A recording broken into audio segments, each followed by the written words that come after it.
Topic for today's presentation is radiology of the HNF. Competency number is AN 43.7.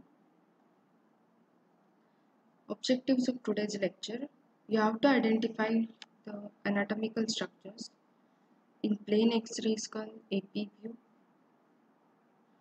plain X-ray skull lateral view, plain X-ray cervical spine AP and the lateral view, and the plain X-ray of the paranasal sinuses. Now, what are the indications of the why you are going to take the X-rays of the head neck face? In case of suspected fracture, in case of suspected brain tumor, for the suspected metastasis, then suspected pathology of the bones like osteomyelitis, Paget's disease, multiple myeloma, etc. And in case of the sinusitis, these are the indications for the radiology of the head neck face. Now, the plain radiograph of the skull, we are going to see the lateral view and the anterior posterior view of it. Now, how the lateral view is taken? The lateral view of the skull, it is taken with the sagittal plane of the skull parallel with the film cassette. Now, the position given to the patient is shown in the picture, and the X-ray tube is centered over the region of the sella turcica. Now, this is the X-ray tube centered over the region of the sella turcica, and here the sagittal plane of the skull is parallel with that of the film cassette. Now, what will be the radiological features seen in case of the lateral view? Now, here you can see the vault of the skull. Now, the outer and the inner tables, they appear as the dense white shadows, and in between that there lies a diploid.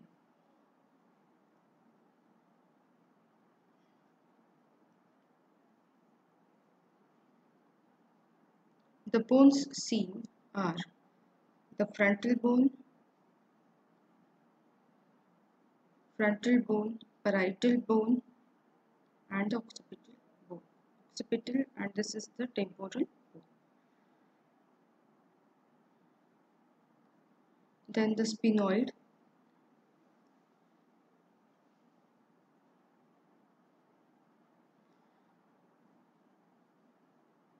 maxilla, mandible, these are seen.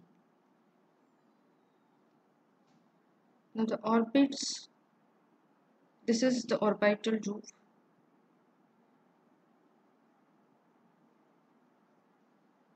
The orbits, they cast a shadow anteriorly, so here you can see the orbit.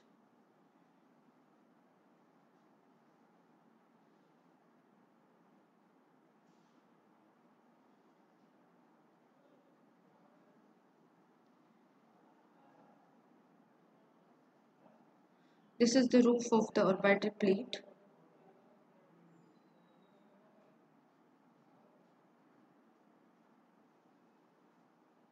Now behind these are the placer beams of the sphenoid. Then the anterior clinoid process and the sella turcica.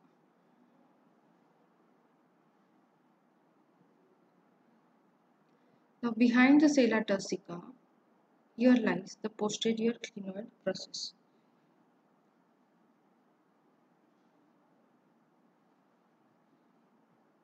Now the two petrous parts of the bone, these are superimposed and form a dense shadow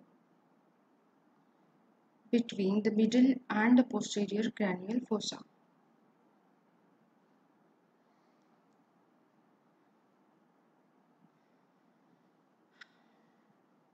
The hard palate Then the maxillary sinus.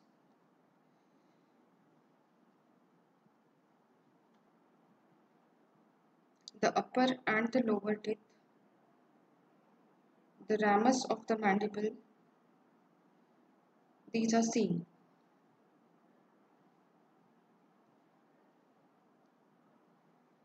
Now this is the mandibular ramus joining with that of the mandibular fossa.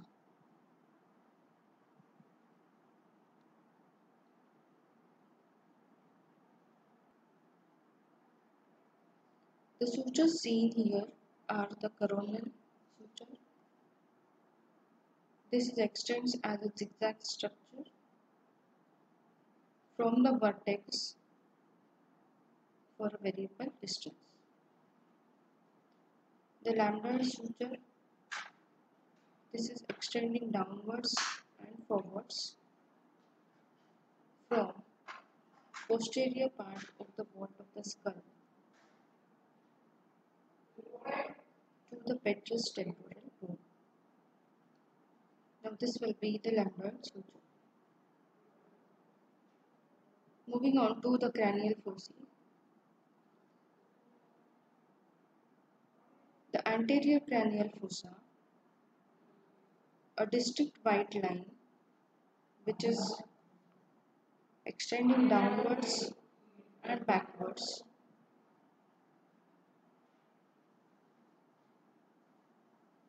Now this is passing from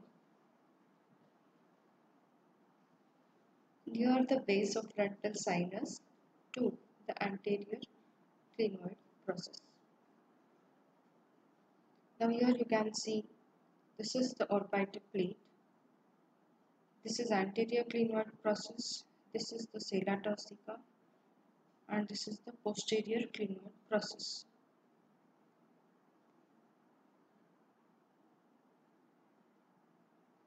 The middle cranial fossa, it is seen between the anterior clinoid process and the superior margin of the petrous temporal bone.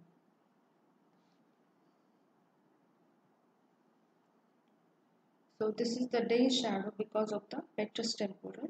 So this part it becomes the middle cranial fossa, and whatever the posterior part which is behind the superior margin of the petrous temporal,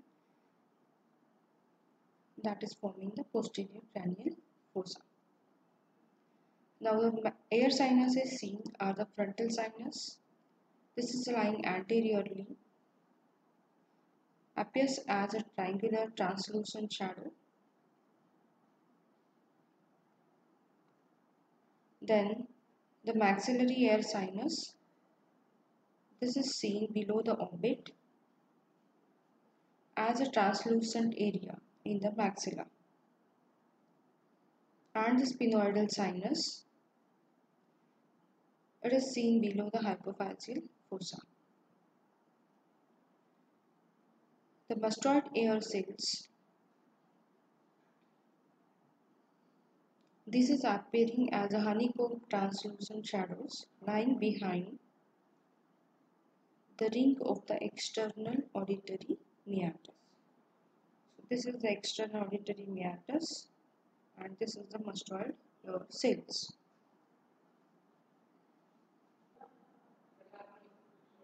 In this figure, you can see the anterior cranial fossa extending from the base of the frontal sinus to the anterior clinoid process.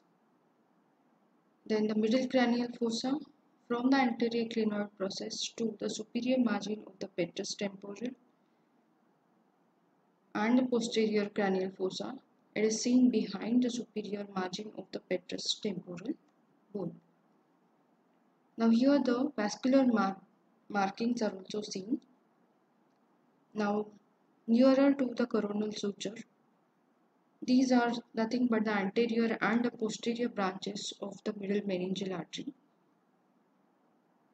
Now shadow of the anterior branch of the middle meningeal artery is seen slightly behind that of the coronal suture. This is the coronal suture. So slightly behind it, the anterior branch of the middle meningeal artery seen, and the shadow of posterior It is at a lower level and it is directed upwards and backwards. So the vascular markings you can see here.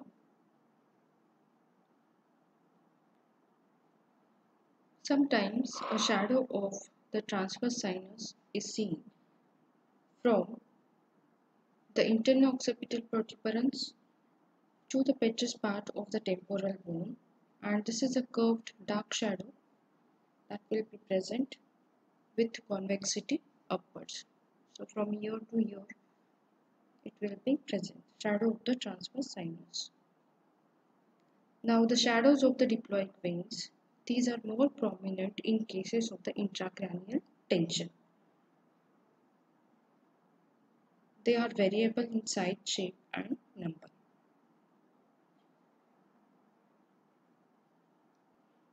Now this can be asked in your viva. What are the normal calcifications seen in the X-ray skull? Now just behind, it will be found behind the external acoustic meatus. So above and behind, somewhere here, you will get the shadow of pineal gland. So that is normally calcified in case of the adults. Then what are the other structures which normally get calcified? These are the choroid plexus, falx cerebri, arachnoid granulations and other processes of the dura. This is the viva question. Then moving on to the external acoustic meatus and the auricle. Now this is seen above the petrous part of the temporal. Now these are, so here a ring shadow near the center, or you can see here the ring shadow of the external acoustic meatus. Then the hypophyseal fossa, which is lying in between the anterior clinoid process and the posterior clinoid process. This is C. Now this may be enlarged in case of the pituitary gland tumors. So, in lateral view of the skull, comment about the inner and the outer tables, and in between that there lies the diploid. Then comment on the bones seen. Then see which sutures are seen. Whatever the sutures seen, you have to comment about that. Then comment about the anterior cranial fossa, middle cranial fossa and the posterior cranial fossa. Its extent, anterior cranial fossa, then the middle cranial fossa and the posterior. Then comment about the air sinuses, frontal, maxillary, sphenoidal. Then comment about the mastoid air cells. Then the vascular markings seen.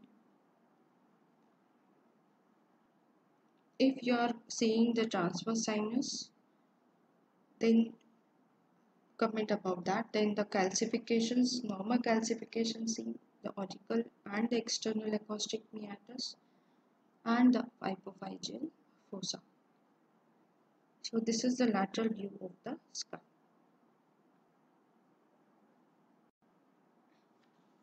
Now the anterior-posterior view of the skull. The position given is the angle, that is a central X-ray tube. It should be parallel and aligned to the orbitomeatal line. So it is directed towards the glabella. Now whatever the radiological features seen, you can see the vault of the skull. Then this is the vertex point where the sagittal suture and the coronal sutures they meet. Now lower down than that of the coronal suture, here you can see another suture that will be the lambdoid suture.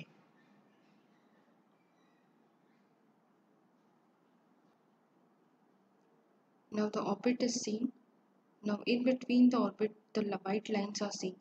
This will be the laser wing of the sphenoid, which is seen as a white line extending across the orbital shadow. Then this will become the crater wing of the sphenoid cone.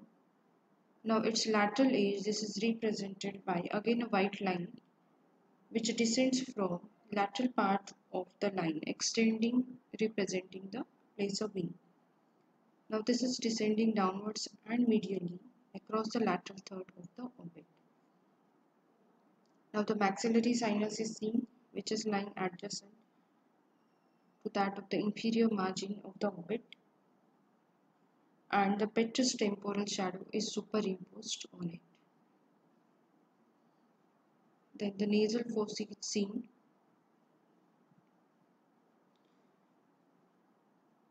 The petrous temporal, it forms a dense white shadow which is directed medially across the orbit and the maxillary sinus. This is the orbit, this is maxillary sinus. In between that there is a dense shadow of the petrous temporal. Then this is the mastoid process.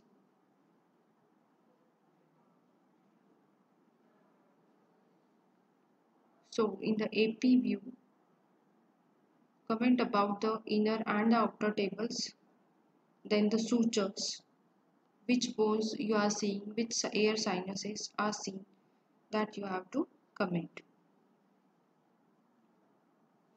Now for the paranasal sinuses, PA view of the skull, that is the Cartwheel view and other Waters view, these are taken. Now these are the special views. Now first we will going to see the Cartwheel view, or it is also known as occipitofrontal view. Now here you can see the forehead and the nose, these are lying against the film cassette, and the X-ray tube, it is positioned behind the head. But there is a slight tilt caudal. Now the radiological features seen are, this is the frontal air sinus, then the maxillary air sinuses are seen. These are the ethmoidal sinus and a sphenoidal sinus, these are seen. Now normally these are the dark translucent areas because of the air lying in it. Now if they are diseased, there is a hazy appearance of the sinuses is there.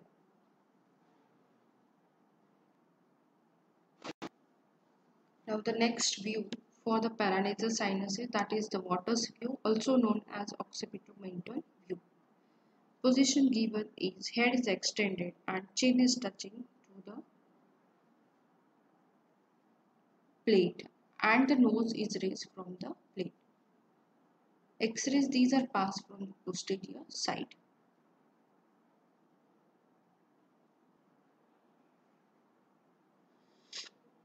Head is extended and the chin is touching to the plate and the nose is raised from the plate. Now whatever the radiological features seen, here you can see the nasal cavity, then the orbital cavity is seen, the maxillary air sinuses and the frontal air sinuses, these are seen in case of the Waters view. These two views, these are specially taken for the paranasal sinuses, Caldwell view and a Waters view. Now for the cervical spine, we are going to see the two views, the AP and the lateral view for the cervical spine. Now position given to the patient is supine position, where the film cassette, it is lying behind the head and the neck, and the X-ray tube, it is centered on the prominent anterior border of the thyroid cartilage. Now in this, the mandible, the body of the mandible, it obscures the upper three cervical vertebrae. So this is the disadvantage of this AP view, mouth closed. The bodies and the spines of the vertebrae, these are seen. Now here you can see the tracheal shadow, which is narrowing upwards. This is seen. Then the upper three vertebrae. This is the ring-shaped atlas. This is second. This is third, fourth, fifth, sixth, and the seventh. So the upper three, these are somewhat obscured. Then whatever the transverse processes, the foramina transverse area and the articular processes, these are overlapping over one another. So it is difficult to distinguish separately.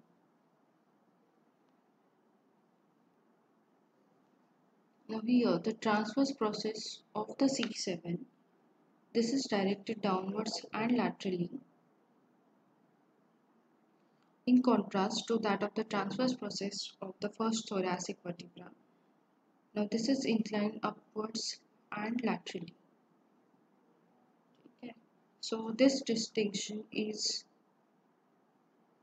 important in case of the cervical rib, which might cause the confusion. Now the AP view, where the mouth is kept open. Here the X-ray tube, it is centered over the open mouth to obtain the good view of the upper three cervical vertebrae. Now what the radiological features are seen here. This is atlas. This is dense.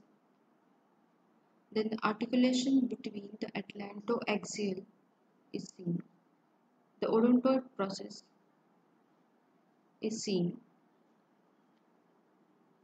which is lying between the lateral mass of the atlas. This is seen. Now this is the atlantoaxial articulation.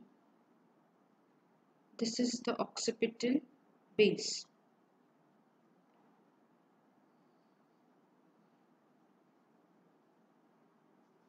The inferior articular facets of the atlas and the superior articular facets of the axis. These are seen.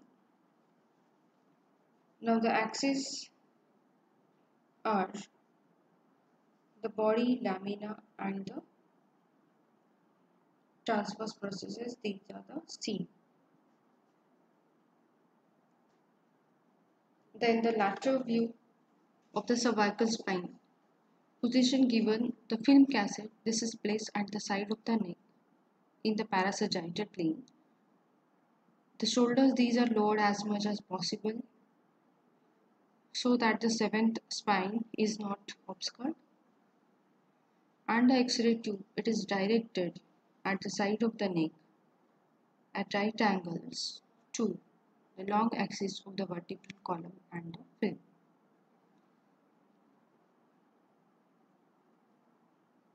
Now in this, the atlanto-occipital joint is seen. This is visible.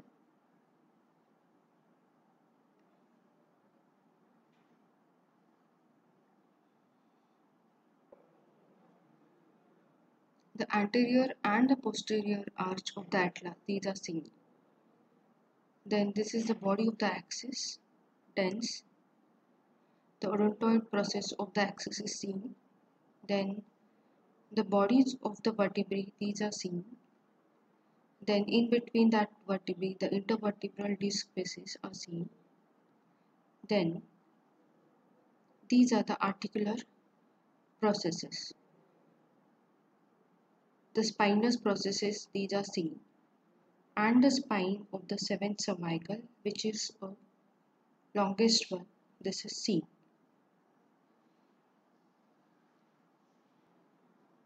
Now just to revise, in the lateral view of the cervical spine, you can see this is the occiput, then this is the first cervical vertebra, atlas, this is axis, this is the dens of it, that is the odontoid process, then this is C2, C3, C4, C5, C6 and the C7.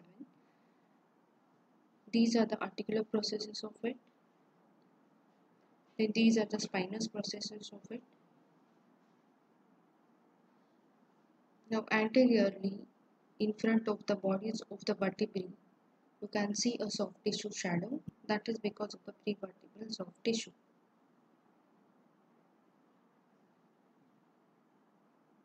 Then the pedicles and the lamina. So this will be the laminae and these are the pedicles. These are seen.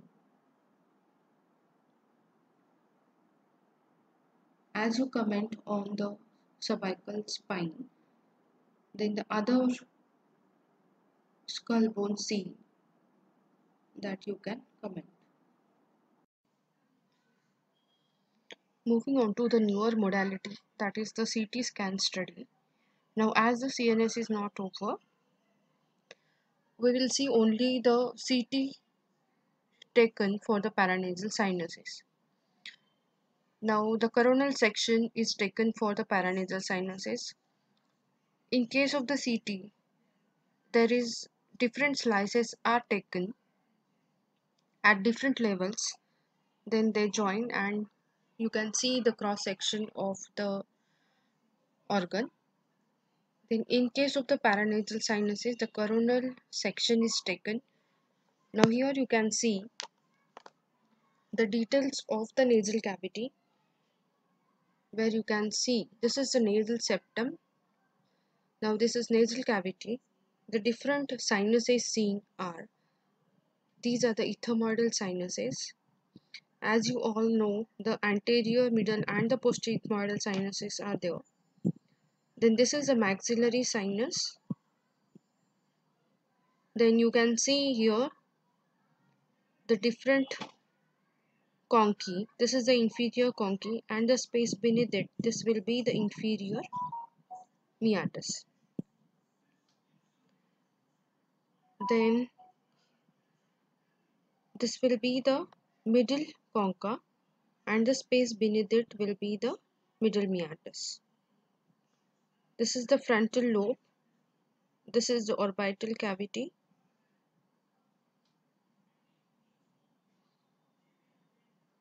These are seen. Now this is taken at different levels. Now before doing the phase, that is the functional endoscopic sinus surgery, the CT study of the paranasal sinuses should be done to rule out the different anatomical variations like the halar cells are there, then the position of the uncinate process, to rule out that the coronal section of the paranasal sinuses is taken.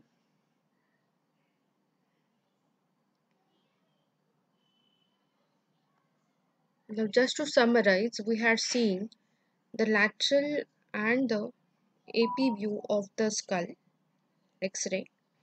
Then we had seen for the cervical spine the AP and the lateral views.